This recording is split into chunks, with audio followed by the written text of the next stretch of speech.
Rise of Magadha and foundation of Mauryan empire. आज हम उस रीजन की बात करने वाले हैं जहां एंशिएंट इंडिया का पहला एम्पायर फॉर्म होता है। जी हां, हम जानेंगे कि कैसे मगध का राइज होता है एक महाजनपद से एम्पायर तक।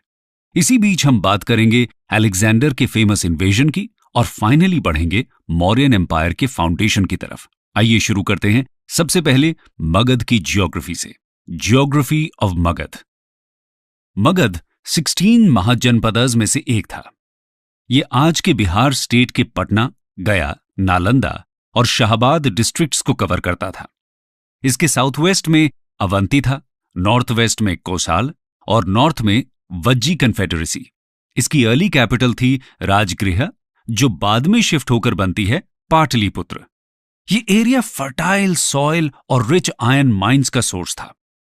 अब जानते हैं मगध की पॉलिटिकल हिस्ट्री के बारे में। Political history of Magadh. Magadh का पहला इंपॉर्टेंट रूलर माना जाता है बिंबिसार को, जो कि बुद्ध के कंटेम्पररी थे। बिंबिसार हर्यंक डायनेस्टी को बिलोंग करते थे।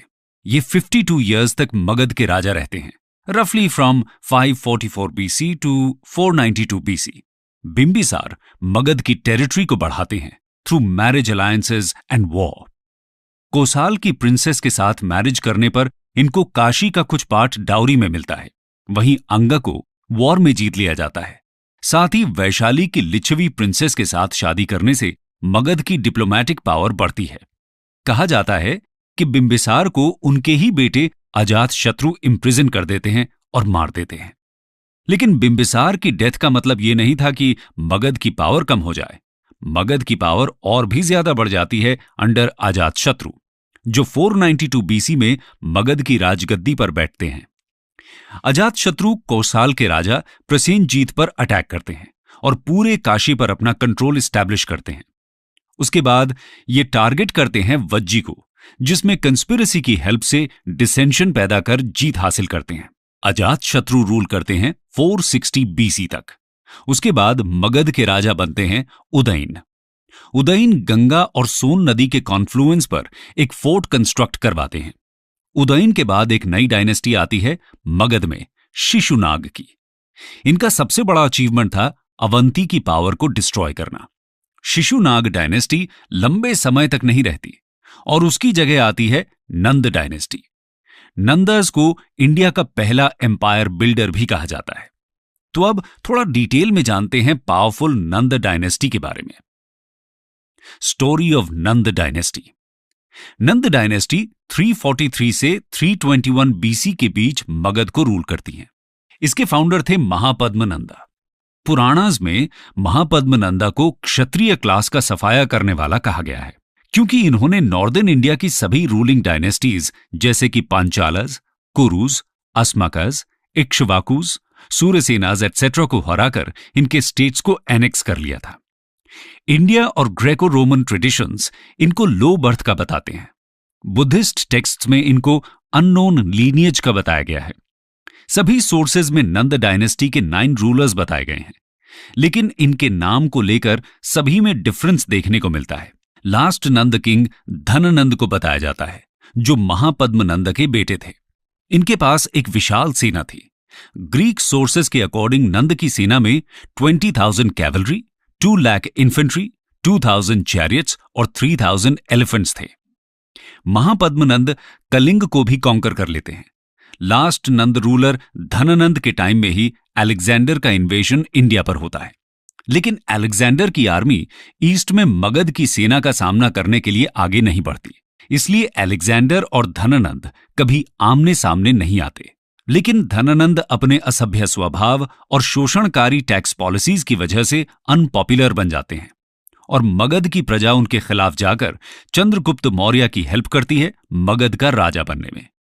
चंद्रगुप्त मौर्य धननंद को हराकर 321 BC में मौर्यन डायनेस्टी की शुरुआत करते हैं, जिसकी बात हम आगे डिटेल में करेंगे।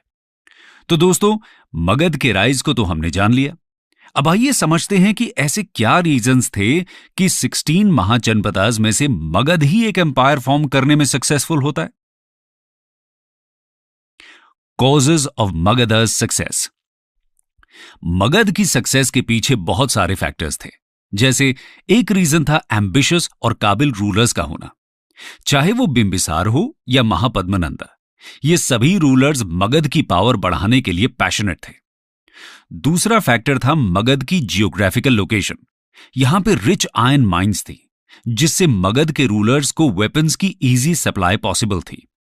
मगध का रीजन फर्टाइल एरिया था, इसलिए यहां पे एग्रीकल्चरल सरप्लस भी ज्यादा अटेन होता था, जो रूलर्स इजीली टैक्स के फॉर्म में कलेक्ट कर सकते थे। इस रीजन में एलिफेंट की भी अबंडेंट सप्लाई थी, जो हेल्प करती है एक पावरफुल आर्मी बनाने में। इसके अलावा मगध की कैपिटल्स का स्ट्रेटेजिक पॉइंट पर होना भी एक फैक्टर था उनकी सक्सेस का। पहली कैपिटल राजगीर 5 हिल्स से सराउंडेड थी, इससे उस पर कॉन्क्वेस्ट करना मुश्किल था। दूसरी कैपिटल पाटलिपुत्र बहुत सी रिवर्स जैसे कि गंगा, गंडक, सोन और पुनपुन के कॉन्फ्लुएंस पर थी, इसलिए उसको वाटर फ्रंट या जलदुर्ग भी कहा जाता था। इसको भी कैप्चर करना इजी नहीं था। ये रिवर्स ट्रांसपोर्ट का इजी मीडियम भी थी, जिससे ट्रेड बढ़ता है, जैसे कि गंगा के रास्ते वाराणसी, कौसाम्बी जैसी सिटीज के साथ ट्रेड होता था। इसके अलावा मगध के रूलर्स को मेटालिक मनी के बढ़ते यूसेज और टाउन्स के डेवलपमेंट का भी फायदा पहुंचता है, क्योंकि ट्रेड और कॉमर्स के डेवलपमेंट पर वो टोल टैक्स कलेक्ट कर सकते थे। ये टैक्सेस हेल्प करते हैं एक विशाल आर्मी को मेंटेन करने में। ये सभी फैक्टर्स मिलकर मगध को एम्पायर बनने में सक्सेस दिलाते हैं। मगध के राइज के टाइम ही एक और इंपॉर्टेंट हिस्टोरिकल इवेंट होता है, वो था अलेक्जेंडर का इन्वेजन। तो चलिए अब उसके बारे में भी जानते हैं। Alexander's invasion of India. Magadha empire के नॉर्थ वेस्ट बॉर्डर पर था इरेनियन एम्पायर। यहां 4th सेंचुरी बीसी में ग्रीक्स और इरेनियंस के बीच फाइट चल रही थी वर्ल्ड सुप्रेमेसी के लिए। मैसिडोनिया के अलेक्जेंडर की लीडरशिप में ग्रीक्स फाइनली इरेनियन एम्पायर को डिस्ट्रॉय कर देते हैं। अलेक्जेंडर एशिया माइनर और इराक को भी जीत चुके होते हैं। इसके बाद वो बढ़ते हैं इंडिया की तरफ। इंडिया की इमेंस वेल्थ के किस्से उन्होंने भी सुने थे, जो उनको टेम्प्ट करते हैं इंडिया के इन्वेजन के लिए। अलेक्जेंडर को जियोग्राफिकल नॉलेज और नेचुरल हिस्ट्री के लिए भी पैशन था। इंडिया अलेक्जेंडर के एम्पायर के कंपैरिजन में कहीं ज्यादा फर्टाइल और प्रोडक्टिव था। यह भी एक रीजन था उनके इंडिया इन्वेजन का। नॉर्थ वेस्ट इंडिया की पॉलिटिकल कंडीशन भी अलेक्जेंडर के प्लान को सूट कर रही थी, क्योंकि ये एरिया बहुत सी इंडिपेंडेंट मोनार्कीज और ट्राइबल रिपब्लिक्स के बीच डिवाइडेड था। अलेक्जेंडर के लिए इन्हें एक एक करके जीतना आसान था। अलेक्जेंडर काबुल से खाइबर पास के रास्ते 326 बीसी में इंडिया आते हैं। उनको 5 महीने लगते हैं इंडस रिवर तक पहुंचने में। अंभी, जो तक्षशिला के रूलर थे, अलेक्जेंडर के सामने सरेंडर कर देते हैं और बहुत सारे गिफ्ट्स अलेक्जेंडर को देते हैं। इसके बाद अलेक्जेंडर जब झेलम पहुंचते हैं, तब उनका सामना होता है पोरस से। पोरस किंगडम ऑफ अभिसार के राजा थे। पोरस और अलेक्जेंडर के बीच होता है बैटल ऑफ हाइडेस्पस। अलेक्जेंडर पोरस को हरा तो देते हैं, लेकिन पोरस की बहादुरी और साहस से काफी इंप्रेस होते हैं, इसलिए वो पोरस को उनका किंगडम वापस कर उनको अपना एलाय बना लेते हैं। उसके बाद वो ब्यास तक आगे बढ़ते हैं। अलेक्जेंडर तो और भी आगे जाना चाहता था, लेकिन उनकी आर्मी आगे बढ़ने से मना कर देती है। ग्रीक सोल्जर्स 10 साल से लगातार युद्ध करके परेशान हो चुके थे। इंडिया का हॉट क्लाइमेट भी उन्हें पसंद नहीं आ रहा था और अब वो बस घर वापस जाना चाहते थे। उन्होंने मगध की स्ट्रांग आर्मी के बारे में भी सुना था और वो उसका सामना नहीं करना चाहते थे, इसलिए अलेक्जेंडर के बार बार कहने पर भी वो नहीं मानते हैं। और अलेक्जेंडर, जिसे कोई भी दुश्मन हरा नहीं सका था, अपने ही सोल्जर्स के सामने हार जाते हैं। वापस जाते टाइम अलेक्जेंडर बहुत से छोटे छोटे रिपब्लिक्स सिबोई, अगलसोई, क्षुद्रकाज, मल्लज को भी डिस्ट्रॉय करते हुए जाते हैं। अलेक्जेंडर 323 बीसी में बेबीलोन पहुंचते हैं, जहां फीवर से उनकी डेथ हो जाती है। 19 मंथ्स के लिए अलेक्जेंडर इंडिया में रहते हैं। ज्यादातर जीते हुए स्टेट्स को वो उनके पुराने रूलर्स को ही वापस कर देते हैं, जब वो उनकी अथॉरिटी को एक्सेप्ट कर लेते हैं। अपनी टेरिटोरियल पोजेशंस को वो 3 पार्ट्स में डिवाइड करते हैं और सब में एक ग्रीक गवर्नर अपॉइंट करके जाते हैं। वो कुछ सिटीज की भी फाउंडेशन यहां रखते हैं, जैसे कि काबुल रीजन में अलेक्जेंड्रिया, झेलम पर बुकेफला और सिंध में अलेक्जेंड्रिया। तो ये थी अलेक्जेंडर के इन्वेजन की कहानी। अब चलिए समझते हैं इसके इफेक्ट्स को। Effects of Alexander's invasion. Alexander के इन्वेजन की वजह से एंशियंट यूरोप और एंशियंट इंडिया पहली बार क्लोज कांटेक्ट में आते हैं। इस इन्वेजन से 4 नए लैंड और सी रूट्स खुलते हैं इंडिया और ग्रीस के बीच। इससे ग्रीक मर्चेंट्स और क्राफ्ट्समैन का इंडिया में आना बढ़ता है और ट्रेड फैसिलिटीज और भी ज्यादा बढ़ जाती हैं। अलेक्जेंडर ने जो सिटीज फाउंड की थी इंडिया में, जैसे कि बुकेफेला, अलेक्जेंड्रिया एटसेट्रा, वहां लार्ज नंबर में ग्रीक लोग सेटल होते हैं। अलेक्जेंडर पहली बार ओशन देखते हैं at the mouth of the Indus. उनको इसकी ज्योग्राफी जानने में डीप इंटरेस्ट था, इसलिए वो अपने एक नेवल ऑफिसर नियाकस की लीडरशिप में एक फ्लीट भेजते हैं to explore the coast. Greek historians ने अलेक्जेंडर के कैंपेन्स के क्लियरली डेटेड रिकॉर्ड्स भी दिए हैं। ये हमें हेल्प करते हैं आगे के इवेंट्स की सही क्रोनोलॉजी डिसाइड करने में। इसके अलावा ये हिस्टोरियंस हमें सोशल और इकोनॉमिक कंडीशंस के बारे में भी इंपॉर्टेंट इंफॉर्मेशन बताते हैं, जैसे कि सती प्रथा के बारे में। नॉर्थ वेस्ट में ऑक्सिन की फाइन ब्रीड की इंफॉर्मेशन भी है। अलेक्जेंडर यहां से 2 लाख ऑक्सिन मैसेडोनिया भेजते हैं। नॉर्थ वेस्ट के छोटे छोटे स्टेट्स को डिस्ट्रॉय करके अलेक्जेंडर यहां मौर्यन एम्पायर के एक्सपेंशन का रास्ता भी साफ कर देते हैं। तो हम कह सकते हैं कि अलेक्जेंडर के इन्वेजन के न सिर्फ पॉलिटिकल बल्कि सोशल, इकोनॉमिक और कल्चरल इफेक्ट्स भी देखने को मिलते हैं। दोस्तों, अभी तक हमने देखा कि कैसे मगध, एक महाजनपद, अपनी पावर ग्रेजुअली बढ़ाता है और बनता है इंडिया का पहला एम्पायर अंडर नंद डायनेस्टी। इसकी पावर इतनी ज्यादा थी कि अलेक्जेंडर के सोल्जर्स भी आगे बढ़ने से डरते हैं। साथ ही हमने अलेक्जेंडर के इन्वेजन और उसके लॉन्ग टर्म इफेक्ट्स को भी जाना। अब हम बात करेंगे मौर्यन एम्पायर की, जिसने सबसे पहले एक पैन इंडिया एम्पायर की स्थापना की। तो शुरू करते हैं मौर्यन डायनेस्टी के फाउंडर चंद्रगुप्त मौर्य की कहानी से, जिन्होंने अराउंड 321 बीसी में नंद डायनेस्टी के लास्ट रूलर धनानंद को हराने के बाद मौर्यन डायनेस्टी की शुरुआत की। चंद्रगुप्त मौर्य। चंद्रगुप्त मौर्य की बर्थ को लेकर हमें अलग अलग व्यूज मिलते हैं। ज्यादातर हिस्टोरियंस मौर्य फैमिली को लो कास्ट या ट्राइबल ओरिजिन का बताते हैं। बुद्धिस्ट सोर्सेज में चंद्रगुप्त मौर्य को पिपल वाहना के मौर्य क्लैन का बताया गया है। मौर्य नाम भी इसी मौर्य ट्राइब से डिराइव किया गया। पुरानाज में मौर्यज को शूद्र बताया गया है। ग्रीक सोर्सेज में भी चंद्रगुप्त को लो ओरिजिन का कहा जाता है। यह भी कहा जाता है कि चंद्रगुप्त मौर्य को उनके पेरेंट्स ने छोड़ दिया था और वो एक हम्बल बैकग्राउंड से थे। अकॉर्डिंग टू द लेजेंड, उनका पालन एक पैस्टोरल फैमिली करती है।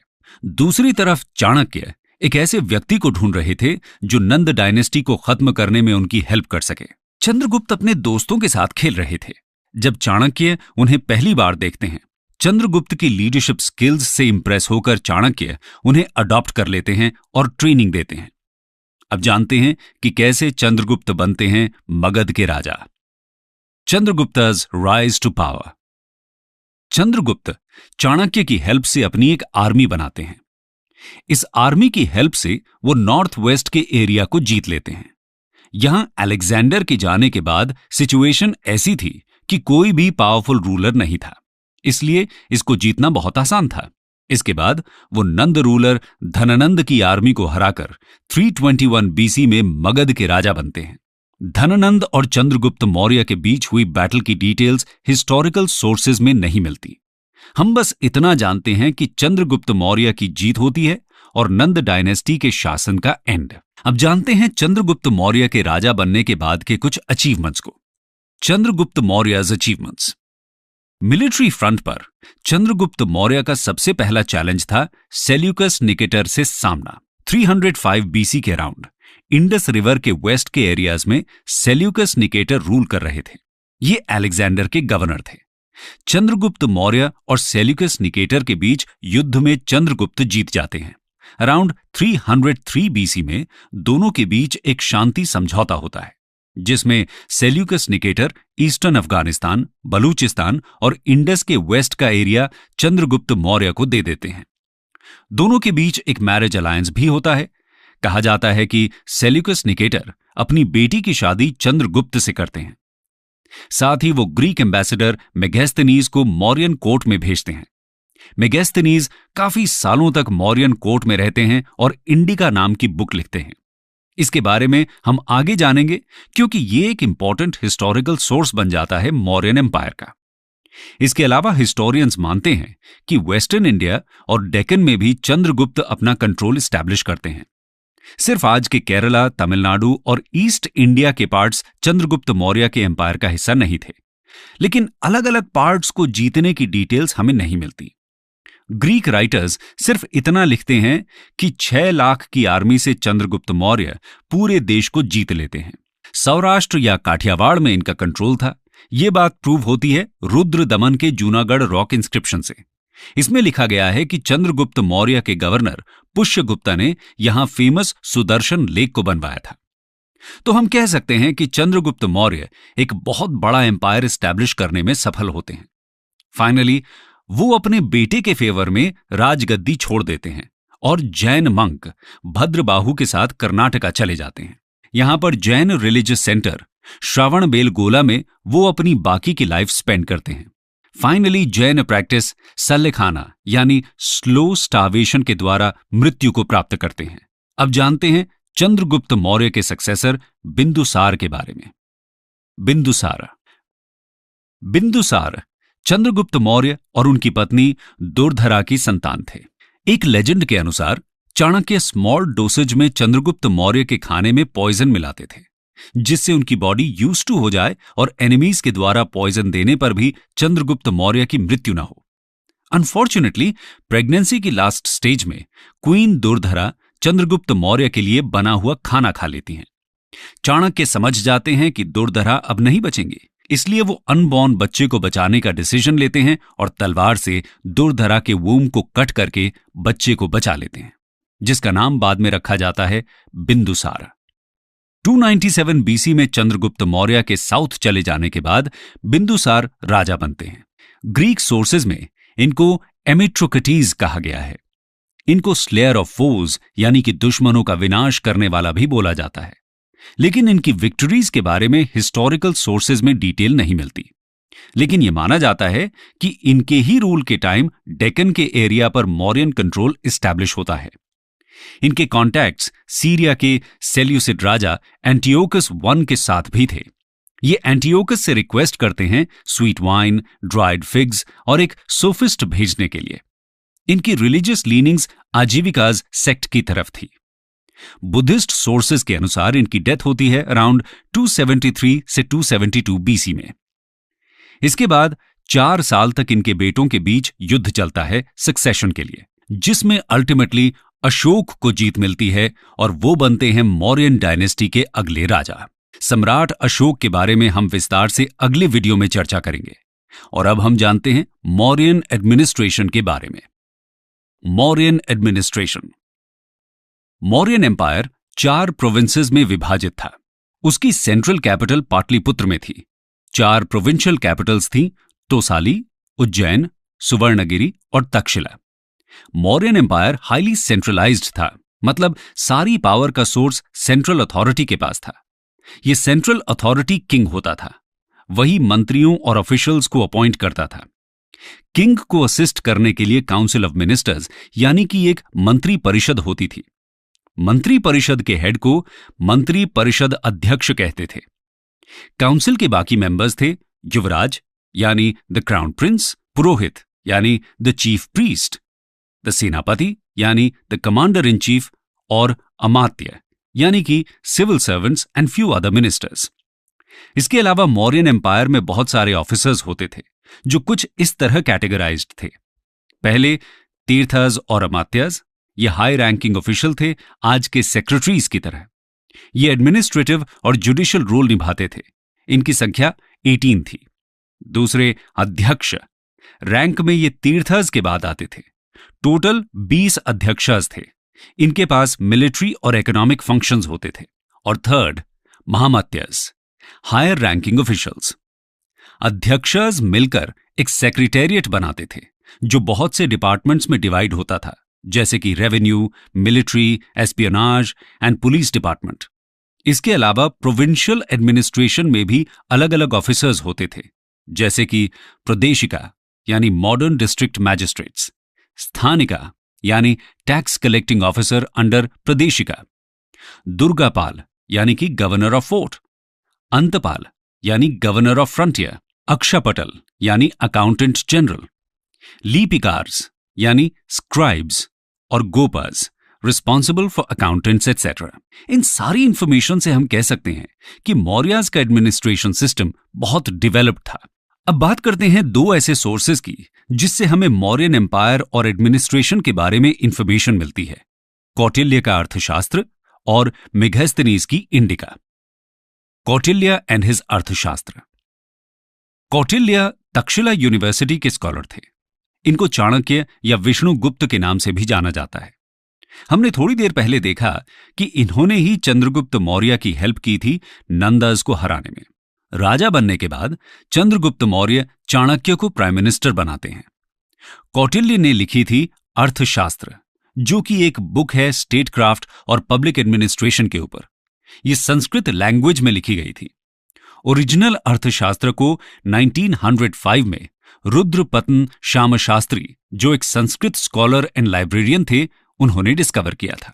अर्थशास्त्र 15 अधिकरणज या सेक्शंस में डिवाइडेड है, जिसमें पहले 5 सेक्शंस डील करते हैं इंटरनल एडमिनिस्ट्रेशन के टॉपिक को।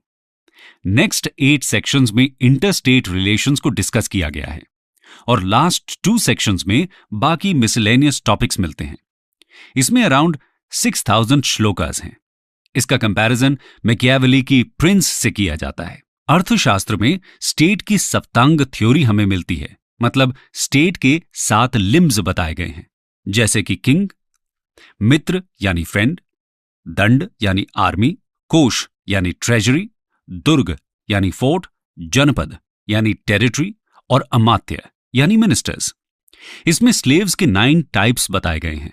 आर्मी को चतुरंग बल कहा गया है, यानी कि 4 फोर्सेस होते थे, infantry, cavalry, chariots and elephants. इसके अलावा हमने मौर्यन एडमिनिस्ट्रेशन के बारे में जो पढ़ा, वो इंफॉर्मेशन भी हमें यहीं से मिलती है। मौर्यन इकोनॉमी के बारे में भी अर्थशास्त्र में डिटेल्स मिलती हैं, जैसे कि अलग अलग टाइप्स के taxes. For example, land revenue यानी कि भाग 1/6 ऑफ प्रोड्यूस होता था। इसके अलावा इरिगेशन टैक्स, टोल टैक्स, प्राण्य टैक्स एटसेट्रा होते थे। ऑफिसर्स के बारे में हम पहले ही डिस्कस कर चुके हैं, उनका नाम भी हमें अर्थशास्त्र में मिलता है। इसके अलावा राजा की कई ड्यूटीज होती थी, उसको कैसे रूल करना चाहिए एटसेट्रा भी अर्थशास्त्र डिटेल में डिस्क्राइब करती है। इसका रेलेवेंस हम इसी बात से समझ सकते हैं कि आज भी पॉलिटिकल थ्योरी में अर्थशास्त्र की स्टडी की जाती है। अब बात करते हैं दूसरे कंटेम्पररी टेक्स्ट यानी कि मेगास्थनीज की इंडिका की। Megasthenes indica. Megasthenes Seleucus Nicator के एम्बेसडर थे चंद्रगुप्त मौर्य के कोर्ट में। इनकी बुक इंडिका भी इंपॉर्टेंट सोर्स है मौर्यन पीरियड के लिए, लेकिन ये ओरिजिनल फॉर्म में अवेलेबल नहीं है। हमें इसकी इंफॉर्मेशन बाद के ग्रीक और रोमन राइटर्स जैसे कि स्ट्राबो, जस्टिन, प्लिनी, अरेन एटसेट्रा के वर्क्स में मिलती है। मेगास्थनीज ने मौर्यन कैपिटल पाटलिपुत्र के बारे में डिटेल्ड इंफॉर्मेशन दी है, क्योंकि उनका ज्यादा समय यहीं पर गुजरा था। वो बताते हैं कि पाटलिपुत्र एक मोट यानी कि खाई से घिरी हुई थी। पैलेस यानी कि चंद्रगुप्त मौर्य का महल वुड का बना हुआ था। इंडिका में कुछ ऐसी भी इंफॉर्मेशन मिलती है जिसे हम सही नहीं मानते, जैसे कि मेगास्थनीज कहते हैं कि यहां कोई स्लेव नहीं था, लेकिन हमने देखा कि अर्थशास्त्र में 9 टाइप्स के स्लेव्स के बारे में बताया गया है। हम ये कह सकते हैं कि यहां स्लेव्स की कंडीशन वेस्टर्न वर्ल्ड के जितनी खराब नहीं थी, इसलिए मेगास्थनीज को लगता है कि कोई भी स्लेव नहीं है। इसके अलावा वो सोसाइटी में 7 क्लासेस बताते हैं, न कि 4 वर्णास। ये 7 क्लासेस थी philosophers, cultivators, herdsmen, artisans and traders, soldiers, overseers and councillors. Megasthenes कहते हैं कि इंडिया में 2 भगवान को पूजा जाता है, एक हेरेक्लीज यानी कि लॉर्ड कृष्ण और दूसरा डायोनीसस मतलब लॉर्ड शिव।